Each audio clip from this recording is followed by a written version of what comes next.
Firemen find Guy Fieri in California wildfires, then follow him and realize why. He was exhausted walking back to camp. He had never witnessed a wildfire spread so fast. He was covered in ash and dirt, desperate to lie down. Then, in the dark gloomy light of the evening, he saw something that made his heart stop. From the camp came a billow of white smoke and the smell of charcoal and lighter fluid. Ash and hot embers filled the air. More than 72,500 homes were in very real danger of being destroyed as they lay in the path of the devastating fires. They were one of the most destructive fires to ever hit the state of California. But for firefighter Stuart Chavez, it was just another day. Or so he thought. Chavez and his crew fought day and night to combat the infernos that were wiping out entire towns. It was a difficult task, but he was used to it. He worked 24-hour shifts without complaint. The adrenaline of saving lives never failed to carry him through his exhaustion until his shift finished. Making his way back to the camp to rest, he'd usually feel the consequences of his tiredness, and this time was no different. He walked back to their camp under a dark evening with his uniform and face covered in ash and dirt. He felt completely drained. He desperately needed rest as he felt his eyes begin to play tricks on him. He shook his head, blinked and squinted. But that distant shadow still looked like a figure of a person in his mind. He rubbed his eyes and focused his vision. His mind shot awake once he realized it wasn't a shadow after all. There was a strange man dressed in black walking away from the camp. He was too far away to see his face, but he knew with certainty that he wasn't one of his crew. Chavez picked up his pace so he could introduce himself, but before he could get near, the man vanished into the trees. Chavez made his way to the place where the man had entered the forest. There wasn't even a trail there. He had walked into a dense area of shrubs and bushes. What was he up to? Chavez stood puzzled for a minute before shrugging it off and continuing towards the camp. But as he started to walk, he couldn't let go of the feeling that something wasn't right. And then he saw it. The police, volunteers, and firefighters were working around the clock to try and bring the fires under control when the smoke appeared in their camp. Something was seriously wrong. Chavez's heart quickened as his feet sprung into action. They couldn't risk the camp being burned down, since it was the only place where those battling the fires could rest. As he ran, it hit him. Did that stranger set this fire and run? It was the only thing that made sense. His faith in humanity crumbled at the thought of someone setting a fire on purpose right now. Especially when he and his team were putting everything on the line to stop them. His heart grew heavy as he reached the camp. But what he'd find would only make him move faster. His eyes darted across the camp as he looked for the source of the smoke, but then he smelled something that stopped him dead in his tracks. Chavez smelled the familiar scent of lighter fluid and charcoal. A chill went down his spine as arson ran through his mind. He was about to turn and run after that strange man when he noticed something else. He noticed another smell he couldn't quite place, but it was enough to make him rethink his strategy. After all, it was almost dark, and he had no idea where that man went. He could be long gone by now. Instead, he followed the smell and smoke to a wide-open clearing within the camp. He braced himself as he walked closer into the unknown. Evacuees were standing around the smoke. Some were clutching their pets and prized possessions that they had managed to rescue as they left their homes. Others were holding each other. They all stared in disbelief at the scene unfolding before them. One woman grabbed Chavez's shoulder as he pushed his way through the stunned crowd. "It's Guy Fieri," she said excitedly. Chavez couldn't believe his eyes. Before him stood the cause of the fire and scent. And it was indeed Guy Fieri. However, instead of the fire he expected to see, Chavez saw Guy Fieri standing in front of a BBQ grill. The smell of smoked pork belly filled the air, and Chavez realized what had happened. Walking up to Guy was his assistant, carrying a small empty container. The very same man who Chavez saw earlier heading into the forest. He must have gone in to dump the ashes of the grill before they started to cook. The truth was that Guy had heard about the long hours the brave men and women were putting in to fight the fires, and he just knew he had to help. Chavez was still confused though. He'd heard that Guy Fieri had closed his restaurant and fled the wildfires like so many other people around the area. As he stood there he noticed that all the other crew couldn't believe their eyes either. Guy couldn't help them fight the fires, but instead of running away to save himself, he had run to the fire to help out the brave men and women. The camp was not only a place for those battling the fires to rest, but it also served as a camp for evacuees to be housed temporarily. Guy had thought of a way to give everyone a spark of hope. And for this, Chavez and Butte County sheriffs were more grateful than they could possibly explain. So naturally, they took to social media. One photo that was posted had the caption, "Guy Fieri made a surprise visit to serve dinner one at the law enforcement staging area at Butte College. Thank you so much Guy for filling our bellies and lifting our spirits." Guy cooked various meals for those assembled, including his famous pulled pork and several other dishes. It was a simple act that meant a lot. And it wouldn't be the last. Despite numerous efforts and days of constant dedication to contain the wildfires, they were still spreading. Although the fire was 80% contained, the other 20% left burning was treacherous. Firefighters and police officers had been working around the clock for more than 2 weeks, and it wasn't looking like they'd get back to their families for the holidays. Luckily, Guy had another fantastic idea. He couldn't fathom the thought that so many people were going to be away from their home on Thanksgiving, so he came up with a brilliant idea. He'd bring Thanksgiving to them. Food television personalities Guy Fieri and Jose Andres did just that.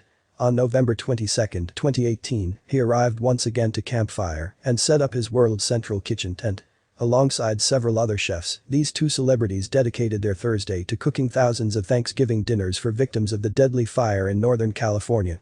They estimated that 150,000 meals would be served, and once people heard about their incredible efforts, volunteers couldn't help but pitch in. More than 800 volunteers joined Guy Fieri and Andres at their Thanksgiving feast.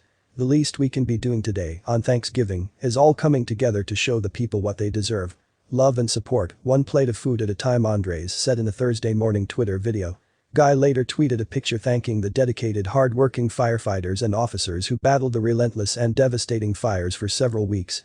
Between preparing meals and bringing the heat into the kitchen, Guy took the time to pose for photos with officials from the Butte County Sheriff's Office, the Sacramento Police Department, and Auburn Police Department.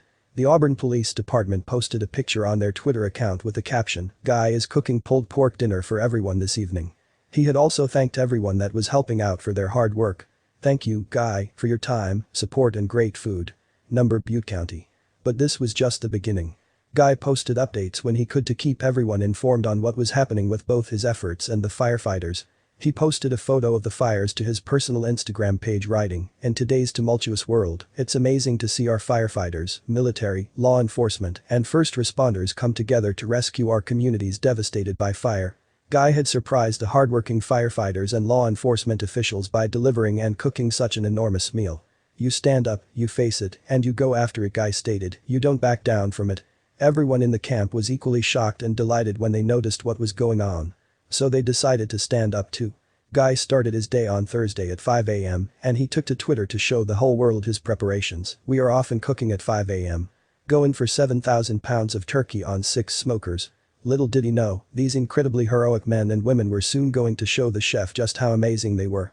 As word got out that Guy was going to cook and serve Thanksgiving dinner to everyone who needed it, people started piling up at the door.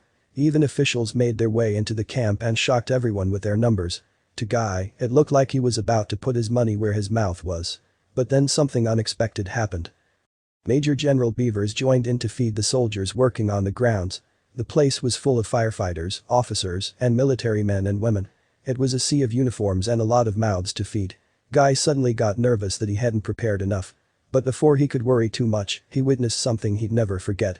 Struggling to hold back his emotions, Guy watched as the men and women grabbed aprons instead of plates. "We got Cal Fire that I thought was coming to enjoy the food. No, they're in there serving for Thanksgiving," the celebrity chef said. More and more crew were coming to the camp, and Guy thought that this was because they wanted to eat dinner, but he was wrong. They were there to help. Thousands of people were part of the camp's Thanksgiving dinner. Most of the people who joined were complete strangers, but they all had two things in common: tragedy and resilience. Everyone talked about what they were thankful for despite the great tragedy. "I'm alive," Virginia Parton, a teacher at Paradise High, said. "My students all made it out. They're all alive, and I believe in hope." Little by little, the fire had become contained. Sadly, a lot of people were still unaccounted for.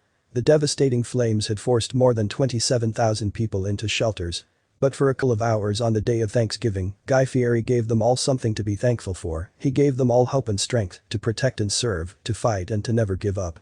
And he was inspired by the man who founded the Relief Project. The idea first came to Stan Hayes when he was working in insurance in Missouri in May 2011. A devastating tornado had just ripped through the town of Joplin.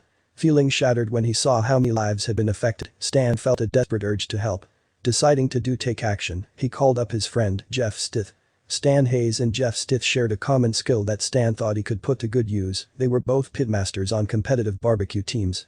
The men decided to put out a call on social media to see if they had any response. And by noon the following day, their inboxes were full. Dozens of their friends had answered the call. So, the men got to work. The team of pitmasters and volunteers drove to the town, where they set up their smokers. Looking around them, they saw the damage the hurricane had caused. Roofs were torn clean off houses, and entire areas had been reduced to a pile of rubble. Stan thought they would only have enough supplies for a 3 or 4 day cookout, but something extraordinary happened. Whenever we needed something, it seemed to appear, he said. In the end, the team stayed in the town, cooking up BBQ and serving families, for longer than anyone could have anticipated. A lot longer. I thought, who better than some guys who set up in parking lots every weekend to bring a comfort meal? Stan explained.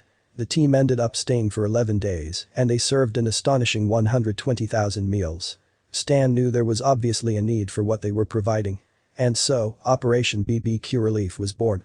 Since the first BBQ Relief mission, Stan and his team have responded to more than 40 disasters in 24 states. Ultimately, Operation BBQ Relief has served over 1,700,000 meals to families in need. And, after the devastation left behind the California fires, Operation BBQ Relief announced they would be deploying their resources to Santa Rosa and Napa in California, where they were met by Guy Fieri. Guy Fieri, an avid supporter of OBR, brought much of his own equipment and his own employees to the campsite. He's also personally been volunteering with OBR in his spare time.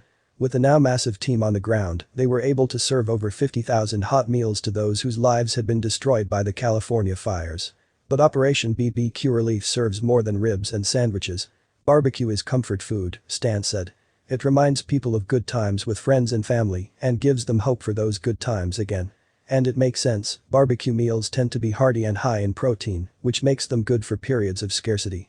Stan says that many of the disaster survivors he serves haven't had a warm meal in days.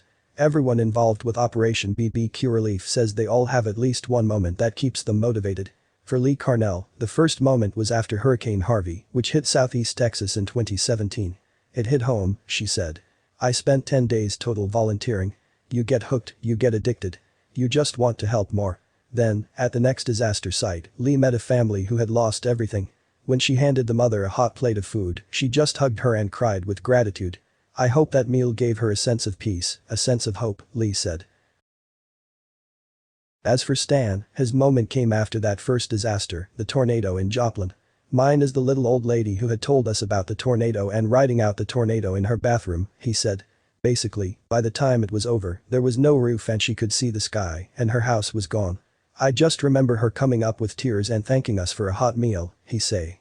It was one of the most humbling feelings I've ever had.